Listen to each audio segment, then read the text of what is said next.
하나님께서 우리에게 주신 말씀은 사무엘하 5장 6절에서 10절의 말씀입니다.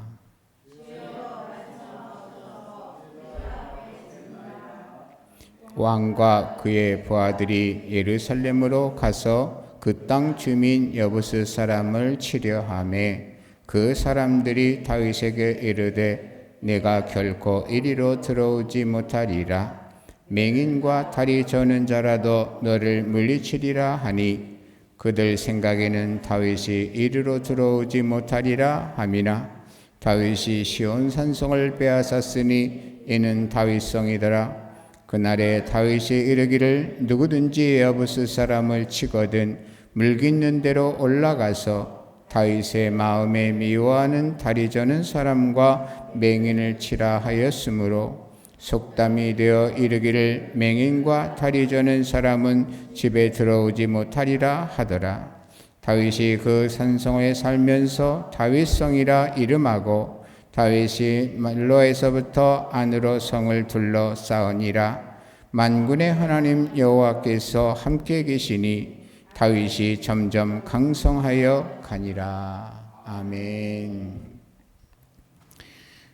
누구나 형통하고 누구나 강성해져 가고 나날이 참으로 좋아지는 그러한 삶을 원할 것입니다.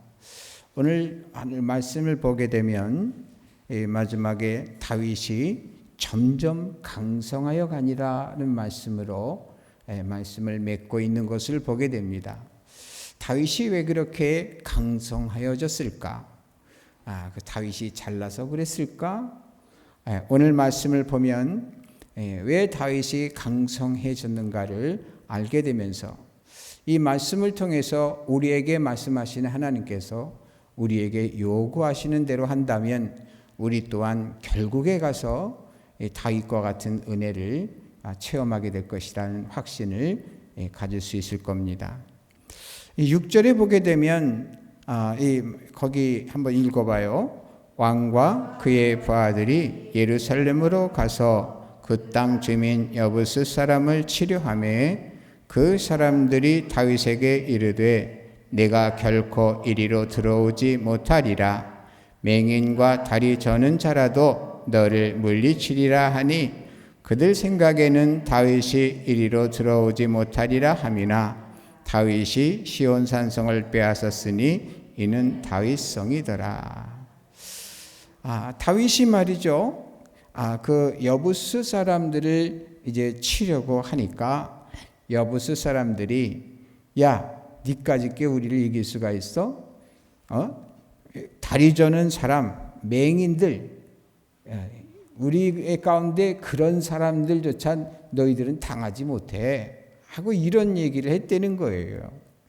얼마나 다윗을 깔보고 무시했을까 하는 것을 그 표현 속에서 알 수가 있지요.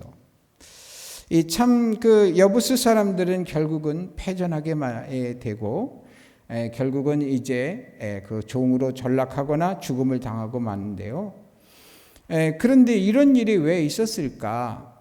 아무리 그들이 강성하다 할지라도 그 강성함 가지고 승리할 수 있는 게 아닌 걸 몰랐던 거예요.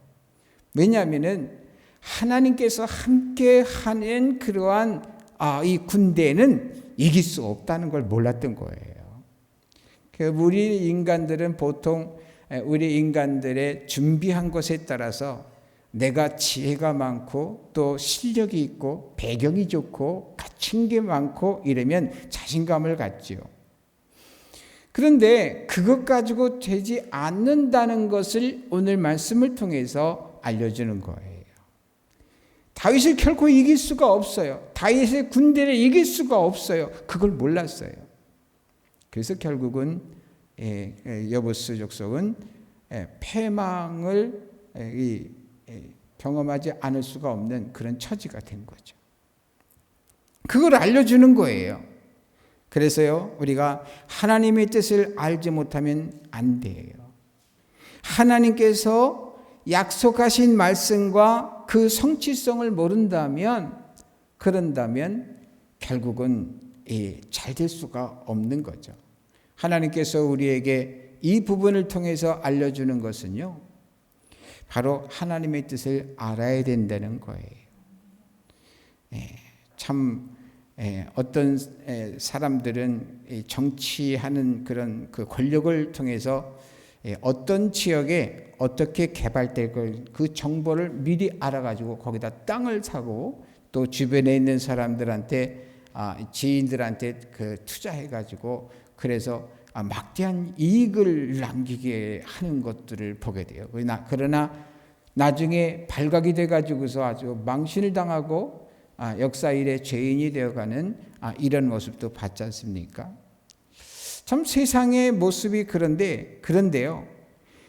이 세상의 것은 그 다음을 내다볼 수가 없지만 그러나 하나님의 약속의 말씀의 소중성을 아는 분들은 당장 눈앞에 어려움이 닥친다 할지라도 그 다음을 보게 되는 능력이 있기 때문에 최종의 승리자가 될 수 있다는 것을 말해주는 거예요. 그래서 우리 믿음의 사람들은 지금에 살지 말고 앞을 내다보면서 그 다음 앞을 내다보면서 살아가는 그러한 삶이 필요하다. 얼마나 요즘 힘들고 어려우세요? 그런데 당장을 보는 것이 아니라 앞을 내다보고 우리의 언행심사, 신앙인들의 행복, 기독인다운 그러한 길을 걸어가야 된다 하는 것을 하나님께서는 오늘 말씀을 통해서 격려하고 계시다 하는 겁니다.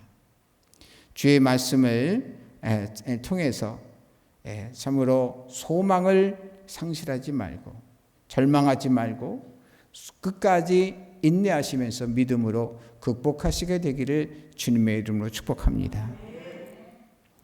또한 8절의 말씀을 통해서 뭐라고 말씀하실까요? 한번 읽어보세요. 그날에 다윗이 이르기를 누구든지 여부스 사람을 치거든 물깃는 대로 올라가서 다윗의 마음에 미워하는 다리 저는 사람과 맹인을 치라 하였으므로 속담이 되어 이르기를 맹인과 다리 저는 사람은 집에 들어오지 못하리라 하더라. 결국 이 말씀을 통해서 보게 되면 맹인과 다리 저는 사람도 너희들은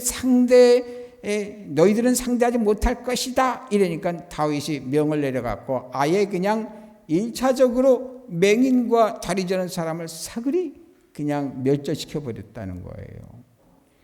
그래서 이게 속담이 돼가지고서는 무슨 얘기입니까? 맹인과 다리 저는 사람은 집에 들어오지 못하리라 하더라라는 것은 죽는다는 얘기죠. 지금 이런 거를 통해서 말이죠. 말도 함부로 하면 아니 될 뿐만 아니라 여기에서는 참으로 깊은 말씀의 속에는 우리가 온전해야 할 필요성이 있음을 말해주고 있어요. 여러분 우리 기독인들은 모든 면에서 온전해져야 됩니다. 예수 그리스도를 닮은 그러한 삶이 돼야 돼요. 십자가의 도가 살아있어야 돼요. 위로는 주 너의 하나님을 사랑하고 내 이웃을 내 몸과 같이 사랑하라 한 이 사실, 이러한 십자가의 도가 우리에게 살아있어야 돼요. 그리고 기독인다운 삶이 있어야 돼요. 우리가 그 말씀을 처음에는 율법적으로 받아들이게 돼요. 왜냐하니까 뜻도 모르고 깊은 내용도 모르고 이래야 된다 저래야 된다 하는 그러한 가르침을 받게 되죠. 그래서 아무 생각도 없이 그냥 따라하게 되는데 그러다 보게 되면 거기에서 뭘 발견하게 되느냐 하면 나중에 그 말씀과 지도의 그 참뜻을 알게 돼요. 그 다음부터서는 진심으로 하나님의 은혜에 감사하게 되고 예수 그리스도의 은혜에 감사하게 되고 성령의 지도에 감사하게 되고 너무나 나의 처지에 원수 같은 나의 지옥에 떨어질 수밖에 없는 나를 아무 조건 없이 구원해 주시고 아무 조건 없이 예수님을 믿고 인정하는 그 차원 한 가지만 가지고도 천국에 들어갈 수 있는 길을 천국 시민권을 주셨다고 하는 사실, 요한복음 1장 12절에 말씀하신 것처럼 영접하고 믿기만 하면 하나님의 자녀가 되는 권세를 주신 이 은혜, 여러분, 자녀로 삼아주신다는 은혜가 얼마나 큰 은혜냐면요, 사실 그래요. 왜냐하면 남들이 말이죠, 나한테 함부로 말을 하게 되면은 이거는 견딜 수 없는 모욕감을 느끼게 돼요. 근데요, 자식이 말이죠, 조금 경우에 벗어났어도 그 말에 대해서 노여워하지 않아요. 오히려 더 친근하게 생각하고 하는 이런 용서와 배려, 이런 것들이 당연히 따르게 되잖아요. 하나님의 자녀가 아니고 하나님의 백성 정도 차원이라고 하면 하나님의 지엄한 법, 공의의 법이 적용된다면 얼마나 무서운 상황이 되겠어요. 그런데 하나님의 자녀가 됐다는 것은 왕자, 공주가 됐다는 얘기인데, 그 완전히 뭐냐면 하나님께 조금 잘못해도, 또 많이 잘못해도 또 어떤 거냐면은, 사실 그래요. 부모는 자식을 배척할 수가 없잖아요. 왜냐하니까 아무리 큰 죄를 지어도 말이죠, 잘못했어요 하고 품에 파고 들어오면 용서하지 아니할 수가 없는, 그게 부모잖아요. 바로 그러한 관계가 된다는 거예요. 하나님과의 관계가. 이게 얼마나 큰 은혜입니까? 이런 은혜를 깨닫고 나서 너무 감사해서 이제 전에는 멋모르고 지켰던 그러한 형식적인 율법이 진심 어린 마음으로 율법을 삶 속에 적용하는 존재가 되는 거예요.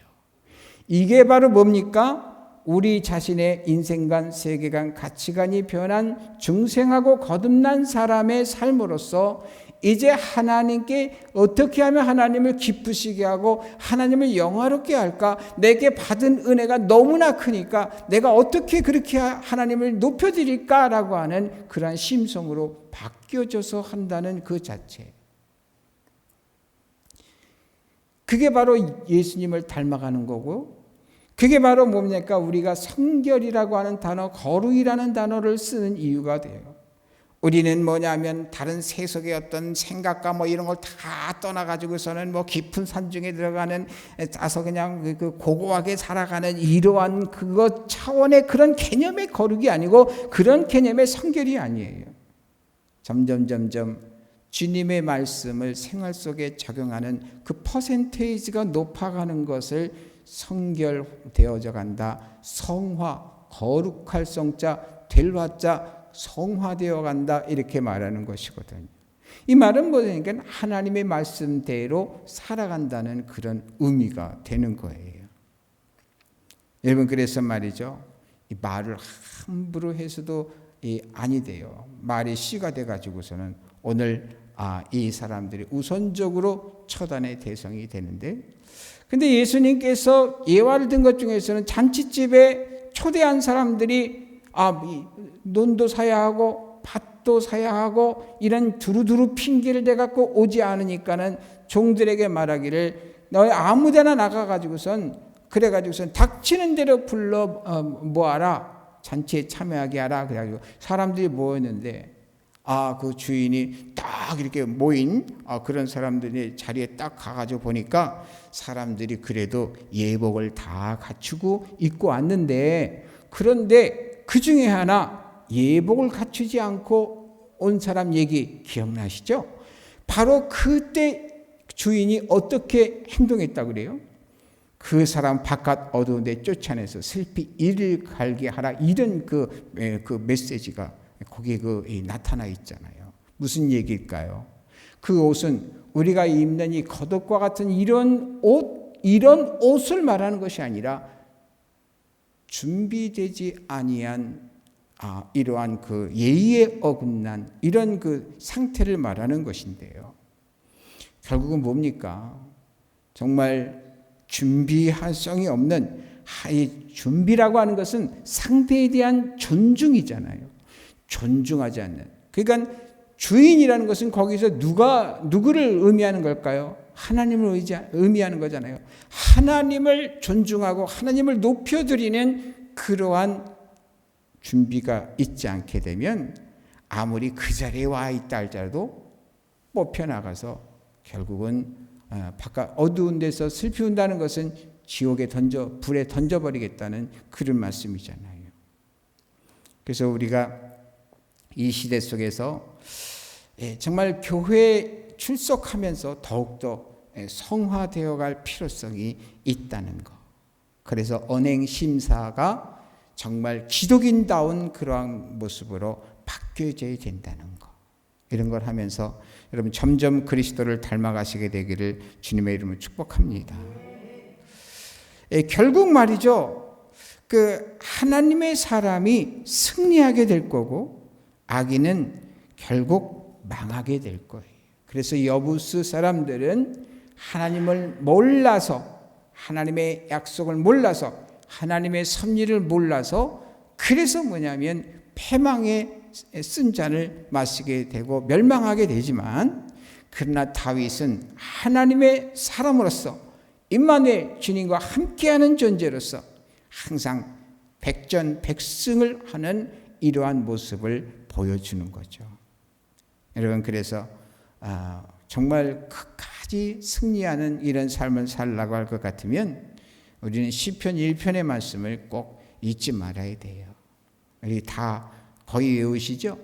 복 있는 사람은 악인의 길을 따르지 아니하며 죄인의 길에 서지 아니하며 오만한 자들의 자리에 앉지 아니하고 오직 여호와의 율법을 즐거워하여 그 율법을 주야로 묵상하는 도다.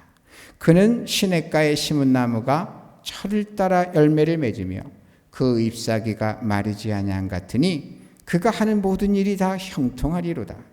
악인들은 그렇지 아니하며 오직 바람에 나는 겨와 같도다.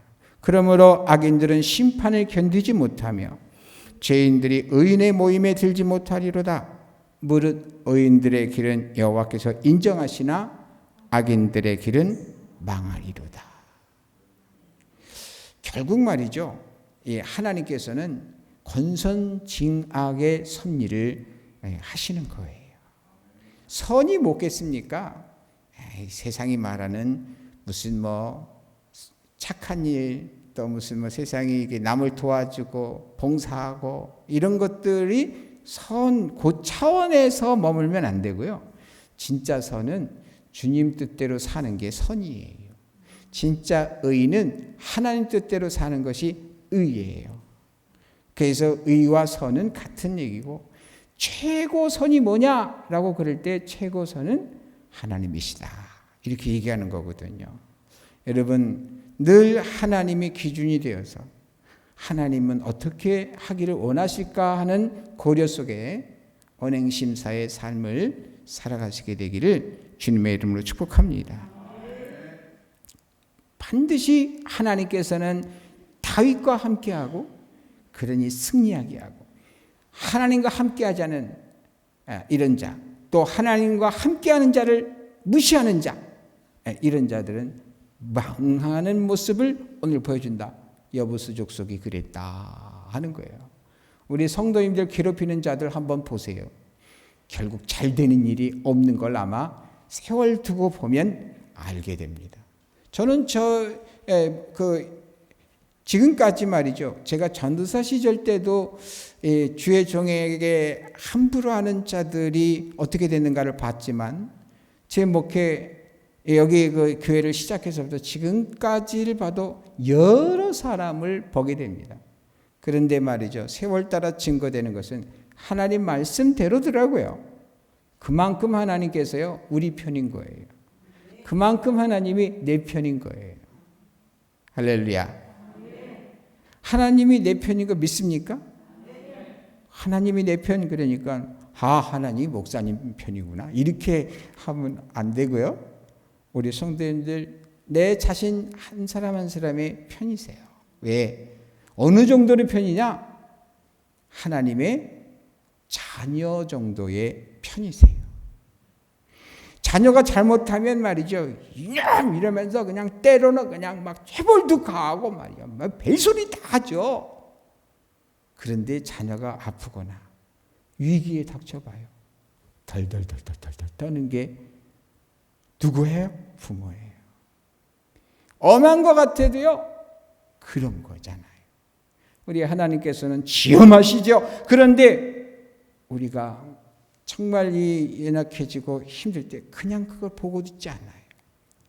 초대교회 스데반 집사가 복음을 전하다가 사람들에게 돌에 맞아서 죽어갈 때 그때 광경을 성경은 어떻게 묘사하고 있죠? 하늘의 문이 열리고 예수께서 어디에 서 계심을 봤어요? 오른편에 서 계심을 봤어요. 그것은 말이죠. 그 모습을 우리 주님께서 얼마나 안타깝게 여기면서 또한 응원하시는가를 볼 수가 있는 거예요. 최고의 영광. 여기서 사실은 인간적으로 보게 되면 스데반 집사가 불쌍한 사람이겠지만은 그러나 하나님의 차원에서 보면 최고의 영광의 마지막 단계를 가고 있는 모습이거든요.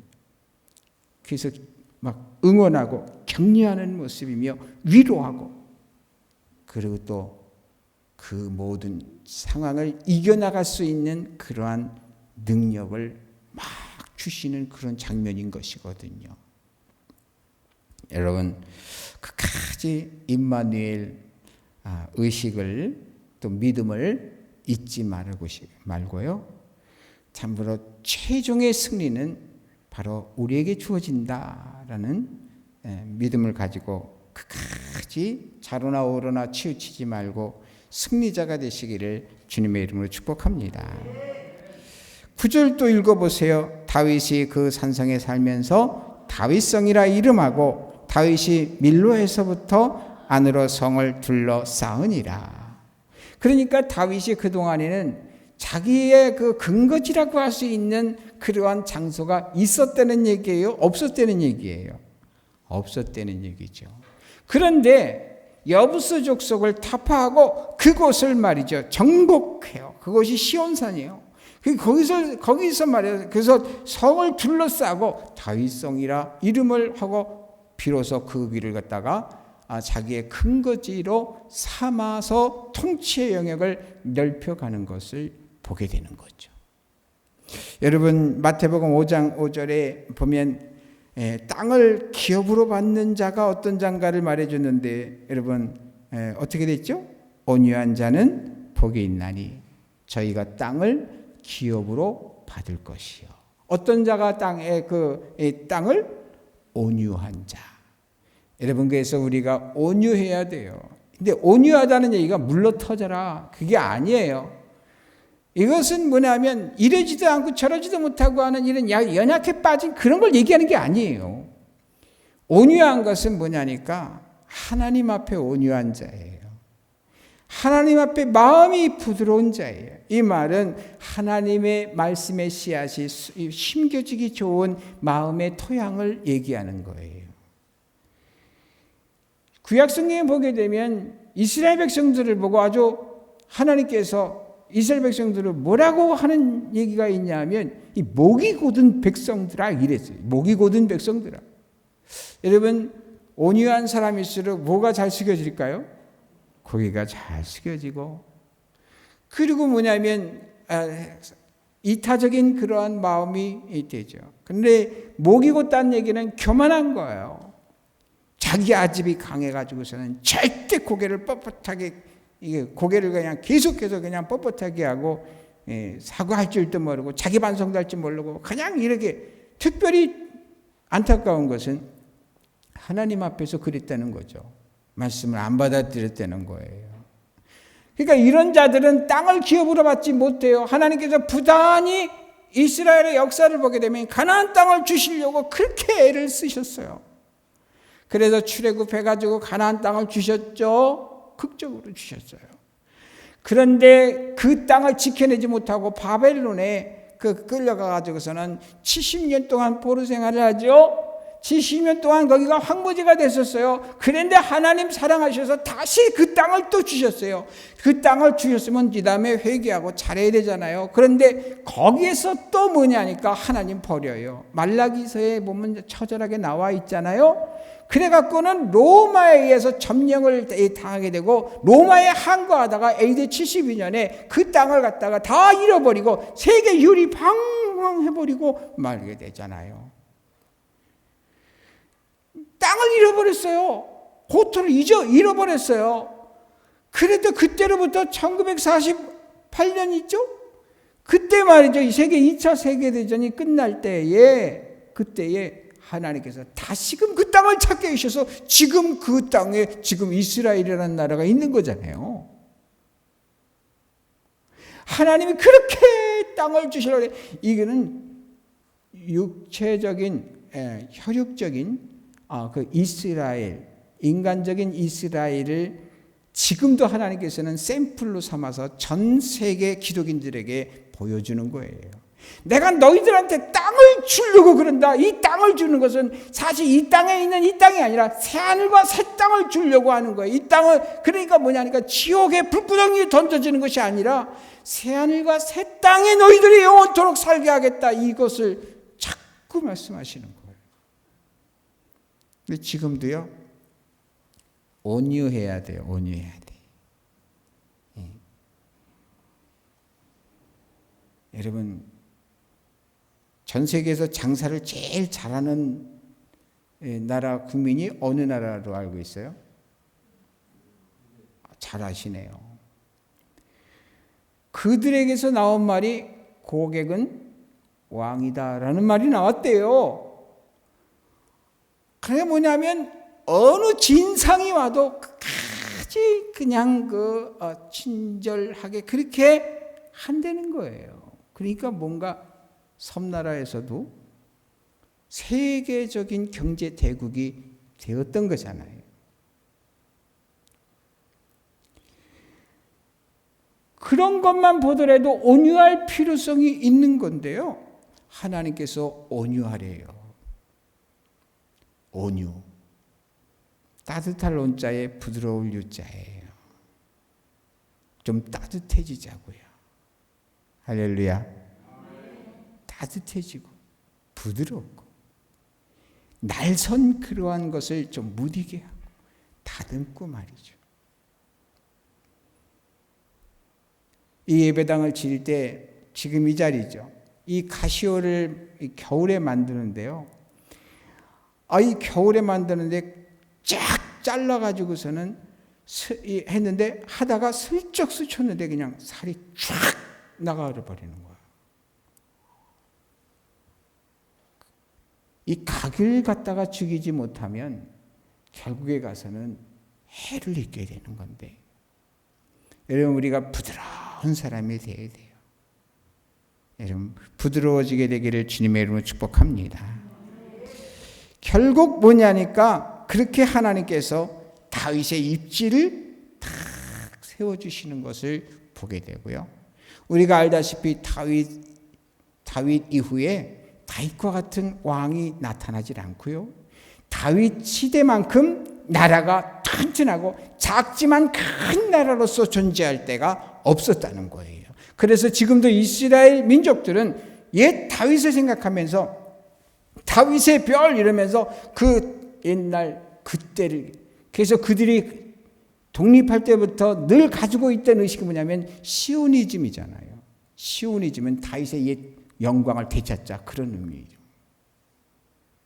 이렇게 말이죠. 하나님께서 다윗의 입지를 견고하게 해주세요.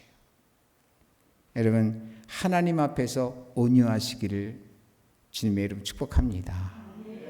또 하나님의 사람으로서 또한 이 모든 나 외의 모든 사람들은 협력자고, 같은 기독인들은 협력자고, 비기독인들은 선교 대상, 전도 대상자들이에요. 그러니까 그들 앞에서 뭐냐면 하나님께 오는 길을 막으면 안 되잖아요. 그래서 여러분 온유하셔야 돼요. 여러분 집안에서도요, 부부싸움도 하지 말으셔야 돼요. 왜 그러냐면 그 소문이 말이죠.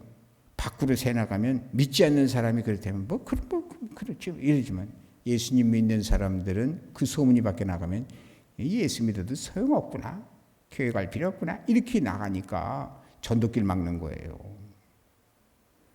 자, 그러니까 우리 기도 많이 해야죠. 살아가면서 모든 면에서 다른 사람들끼리 살아가면서 어떻게 부딪히지 않을 수가 있겠어요. 그렇지만 참 여러모로 부딪히지 않도록 그렇게 해야 되겠죠. 우리 믿음의 형제 자매들도 마찬가지고 지금 이 시국의 상황이 어떻습니까? 지금까지 이런 일이 일어나기 코로나 이전에 교회들이 또 뭐냐면 교회 지도자들이 교회 각각 교회들보다 내부마다 말이죠. 맨 그냥 싸움박질하는 그 얘기만 있었지 않습니까? 하나님께서 화가 나신 것 같아요. 진노하셔서. 아마도 저는 그런 생각을 해요. 믿지 않는 사람들의 심판은 뭐 그냥 가만 내버려 당연한 거고, 사실 이러한 심판, 이러한 코로나19의 이러한 경험은 우리 믿는 자들이 더욱더 각성해라고 하는 하나님의 경고성인 것 같다는 그런 생각이 들어요. 그래서 우리가 회개해야 돼요. 하나님 잘못했어요. 우리 자신을 돌아보고 내 신앙이 얼마나 형편없는가를 보고, 그리고서 뭡니까? 하나님, 제가 주님 뜻대로 살겠습니다 라고 하는 이런 회개의 모습을 하나님께 보여드려야 되지 않을까. 여러분, 마지막 10절 한번 읽어보세요. 만군의 하나님 여호와께서 함께 계시니 다윗이 점점 강성하여 가니라. 여러분, 다윗이 점점 강성하여 가니라 이유가 뭐라고요? 10절에서 만군의 하나님 여호와께서 어떻게 하시니? 함께 계시니. 여러분 마음속으로 스스로 한번 스스로의 양심에게 한번 질문해 보세요. 야, 아무개야, 하나님이 너와 함께 하고 계시냐? 이렇게 한번 자문해 보세요. 그럼 하나님이 함께 하시지. 이렇게 당당하게 얘기할 수 있을 정도가 되면 좋겠어요. 여러분, 하나님과 함께 하시길 주님의 이름으로 축복합니다. 하나님께서 다윗을 통해서 우리에게 보여주시는 바는 다윗이 얼마든지 오판할 수 있는 상황이 많았음에도 불구하고, 좌절하고 절망하고 잘못될 수 있는, 타락할 수 있는 그러한 기회가 있었음에도 불구하고 여전히 하나님 바라보는 그 주바라기, 주님만 바라보는 이 주바라기의 그 모든 삶을 말이죠, 변하지 아니하고 끝까지 유지했을 때 하나님께서 파란만장한 속에서 오히려 다윗을 위대하게 하고, 다윗이 온 이스라엘의 왕됨에 부족함이 없고, 온 이스라엘 그러한 장로들이, 백성들이 다윗을 왕으로 기꺼이 추대하는 이러한 복을 받잖아요. 만군의 하나님 여호와께서 함께 계시니. 할렐루야. 여러분, 여호수아서 1장 8절 거기 있는 거 한번 읽어봐요. 이 율법책을 내 입에서 떠나지 말게 하며 주야로 그것을 묵상하여 그 가운데 기록한 대로 다 지켜 행하라. 그리하면 내 길이 평탄하게 될 것이라. 내가 형통하리라. 이 땅에서도 형통하시고 또한 천국 가는 데도 형통하시게 되기를 주님의 이름으로 축복합니다. 다윗이 점점 강성하여가 아니라 그것은 만군의 하나님 여호와께서 함께 계시기 때문이었다. 나도 그렇게 되려면 역시 하나님이 나와 함께 계셔야 된다. 주와 함께 여주동행하시게 되기를 주님의 이름으로 축복합니다. 기도하겠어요. 은혜로우신 하나님 아버지, 오늘 말씀대로 여부수 족속처럼 어리석음에 머물지 않게 하시고 임마누엘 하는 다윗을 본받을 수 있게 하여 주셔서 오늘날 이 시대에도 여주동행하게 하여 주옵소서. 그리하여 최종의 승리자가 되게 하시고 이 어려움도 전화위복되게 하여 주옵소서. 예수님의 이름으로 기도했습니다. 아멘.